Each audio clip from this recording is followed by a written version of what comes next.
하나님을 믿지 않는 무신론자들은 사람은 특별한 존재가 아니라 포유류 중에서 가장 많이 발달한 동물이라고 이야기해요. 사람이 이 세상에 생겨난 것도 어떤 목적이 있어서가 아니라 우연히 벌어진 일이라고 말하지요. 잠깐! 그런 주장은 과학적인 증거가 있는 건가요? 아니요.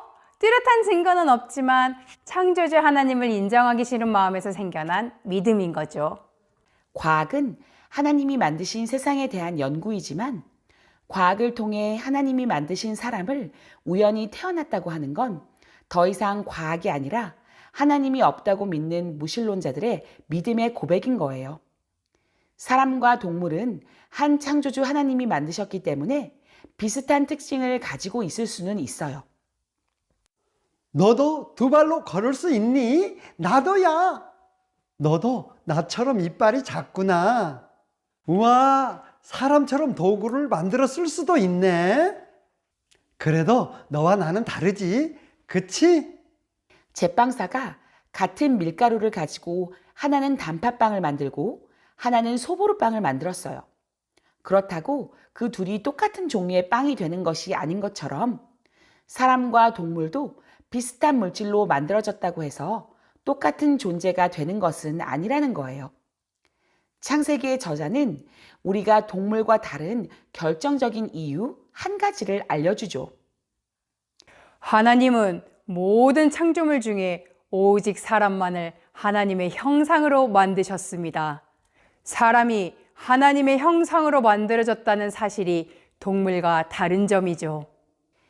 사람이 하나님의 형상으로 만들어졌다는 말은 무슨 뜻일까요? 전통적으로는 사람이 동물과는 비교되는 뛰어난 지능, 예술성, 도덕성 같은 능력을 가진 존재로 창조되었다는 말로 해석되었어요. 10 더하기 8 더하기 9 더하기 1000 더하기 100은? 나 그거 계산 못하는데 능력이 안 돼요. 와, 멋진 바다다. 예쁘게 그림으로 그려야지. 난 그거 못 그리는데요. 하나님을 믿지 않는 사람들은 인간이 다른 동물들에 비해 더 뛰어난 능력을 가지게 된 것이 우연한 발달 과정이라고 주장하지만 창세기는 하나님이 일부러 계획하셨기 때문에 그렇게 되었다는 진실을 말해주죠. 도대체 어떻게 인간이 저 넓고 복잡한 우주를 이해하게 되었을까?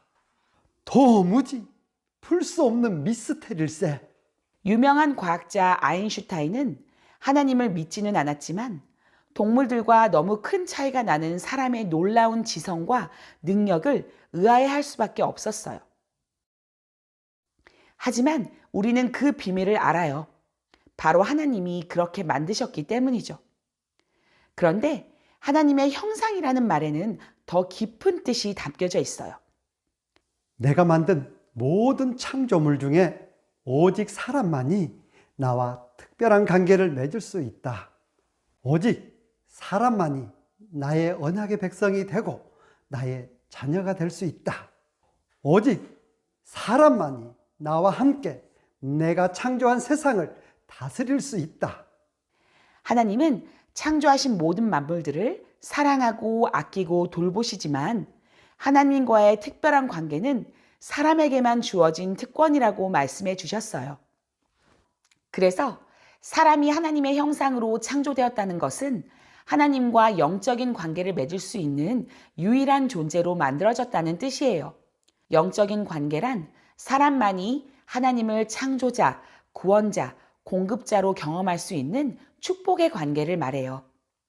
아, 사람이 동물과 구별되는 가장 큰 이유는 하나님과 관계를 맺을 수 있기 때문에 그렇다는 거군요. 그래서 우리가 특별한 존재라는 거죠? 맞아요. 하나님과 특별한 영적 관계 안에서 사는 것, 그것이 우리를 특별하게 만들어주는 것이죠. 창세기 저자는 모든 인간의 대표인 아담의 창조를 이야기할 때 사람은 하나님과의 관계 때문에 살아있는 생명체가 되고 하나님과의 관계를 떠나서는 그저 먼지, 티끌에 불과한 존재라는 것을 말해주고 있어요. 하나님 덕분에 우리는 살아있는 생명체가 된 것이고 하나님이 아니면 한 줌의 흙에 불과한 존재인 것이죠.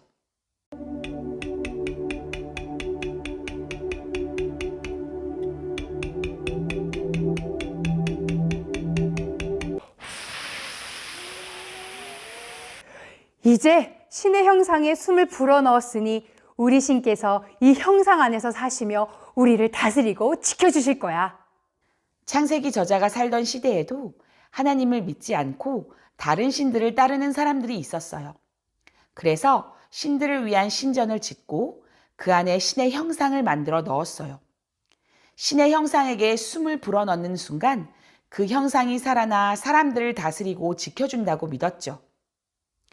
하나님은 돌로 만든 우상이 아닌 사람에게 하나님의 생명을 불어넣어 주셨고 하나님의 정원인 에덴 동산에 우상이 아닌 사람을 직접 하나님의 형상으로 세우셔서 하나님이 만드신 세상을 지키고 다스리게 하신 거예요.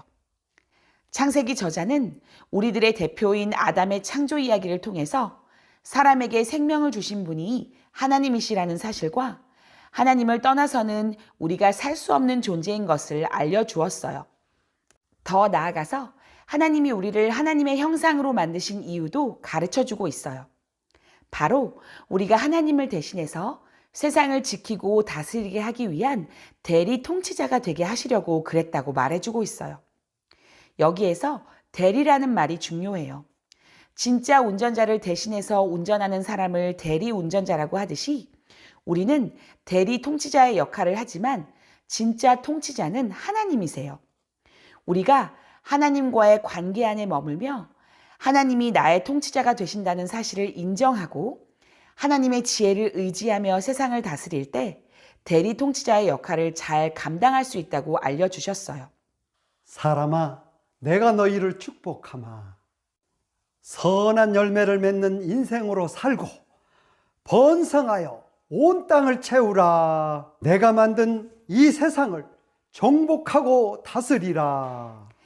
하나님은 사람에게 번성하고 땅을 채우라는 축복을 해주시면서 사람에게 땅을 정복하고 모든 만물을 다스리라고 하셨어요. 정복하고 다스린다는 것이 무슨 뜻일까요? 정복이란 말은 오해를 불러일으킬 수 있기 때문에 바르게 이해해야 해요.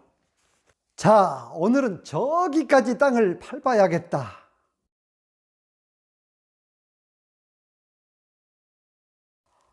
아유, 더는 못 걷겠군. 아유, 힘들어. 왕이시여, 오늘 걸으신 여기까지가 왕의 땅이 되었습니다. 이제 내 땅에 살게 된 모든 것들, 모든 사람들의 생명과 평안, 질서를 내가 책임져야 하겠구만. 아무도 함부로 훼손할 수 없게 모두가 아름답고 선하게 질서 있게 살아갈 수 있도록 내가 지키고 돌봐야 하겠군. 아주 큰 책임이야. 창세기는 히브리 말로 쓰여졌는데 히브리어로 정복하라는 말은 땅을 밟는다는 뜻이에요. 고대 시대의 왕들은 밟는 땅마다 자기의 것이 되는 풍습이 있었어요. 하지만 이 일에는 굉장한 책임이 따랐어요. 하나님은 사람이 땅을 차지할 수 있도록 허락하셨지만 그 땅의 모든 생명을 책임져야 하는 큰 임무를 같이 주셨어요. 사람이 그 임무를 잘 수행할 때 하나님이 만드신 세상이 처음처럼 아름답고 선하게 질서 있게 유지될 수 있다는 것을 아셨기 때문이에요. 야, 가서 물 가져와. 내 말을 듣고 시키는 대로 해. 여기서는 내가 왕이야. 하나님이 우리를 만물을 다스릴 수 있는 높은 위치에 두셨을 때 그것은 우리가 마음대로 행동할 수 있다는 뜻이 아니었어요. 제대로 통치한다는 것은 내가 가진 힘을 과시하거나 나의 유익을 챙기는 일이 아니거든요. 그것은 하나님이 통치하시는 법을 보면 확실히 알 수 있어요. 온통 어둠뿐이군. 빛이 있으라. 아유, 뒤죽박죽 엉망이로군. 한 곳에 모여 질서를 이루라. 이렇게 텅 비다니 아름다운 것들로 가득 채워져라. 참 아름답군. 모든 것이 선하게 만들어졌어. 아주 좋아. 또 예수님이 하신 일들을 보면 이런 하나님의 통치하시는 방식이 더 자세하게 드러나요. 아무것도 보이지 않아. 아무도 날 귀하게 여기지 않아. 내 세상은 온통 어둠뿐이야. 눈도 보이지 않고 내 마음도 어둠뿐이야.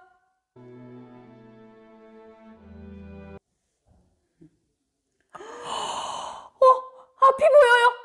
빛이 보여요. 온통 어두웠던 제 세상이 밝아졌어요. 어둠이 사라지고 저도 잘 살 수 있다는 희망이 생겼어요. 예수님 감사합니다. 예수님, 우리 아이가 이렇게 아픈 지가 아주 오래되었습니다.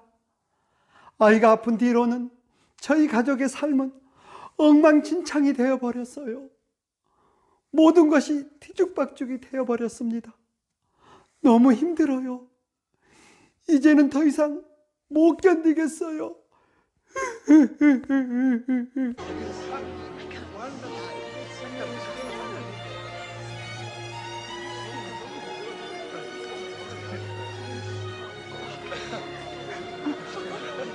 오 예수님, 우리 아이를 고쳐주셨군요.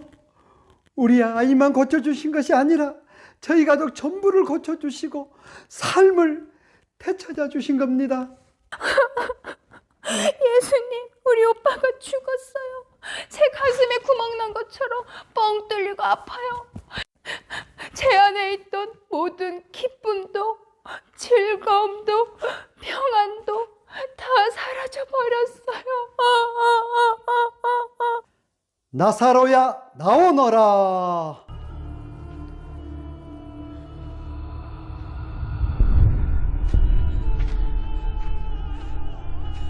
예수님, 우리 오빠를 살려주시다니요.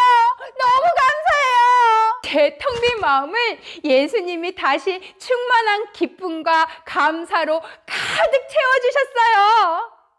예수님은 이렇게 마음이 어두운 자에게는 빛을 선물해 주시고 삶이 뒤죽박죽이 되어버린 사람들에게는 삶의 질서를 회복해 주시며 마음이 텅 빈 자들의 가슴은 기쁨과 감사, 소망으로 채워주시면서 하나님이 그들과 함께 하시고 그들의 인생을 다스리고 계신다는 사실을 깨닫게 하셨어요. 하나님의 나라는 이렇게 하나님이 통치하시는 곳이에요. 하나님이 통치하시기 때문에 어둠 대신 빛이, 혼돈 대신 질서가, 공허 대신 채움이 일어나는 거예요.